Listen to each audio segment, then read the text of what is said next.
दरवर्षीप्रमाणे यंदाही नांदेडमध्ये माहेश्वरी समाजाच्या वतीने महेश नवमी अत्यंत उत्साहात आणि पारंपरिक पद्धतीने साजरी करण्यात आली। या महोत्सवाचे मुख्य आकर्षण ठरली ती म्हणजे शहरातून काढण्यात आलेली भव्य मिरवणूक। शहरातील हनुमानपेठ येथून या मिरवणुकीला मोठ्या थाटामाटात सुरुवात झाली। हनुमानपेठ ते जुनामोंढा या मार्गावर ढोल ताशांच्या गजरात ही मिरवणूक काढण्यात आली।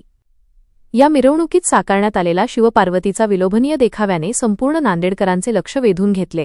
या सोहळ्यात हजारोच्या संख्येने माहेश्वरी समाजातील प्रतिष्ठित नागरिक, महिला आणि युवक-युवती पारंपरिक पोशाखात मोठ्या उत्साहाने सहभागी झाले होते।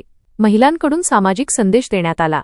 दरम्यान कौठा येथील माहेश्वरी भवन येथे मार्गदर्शन तसेच पुरस्कार वितरण सोहळा पार पडला।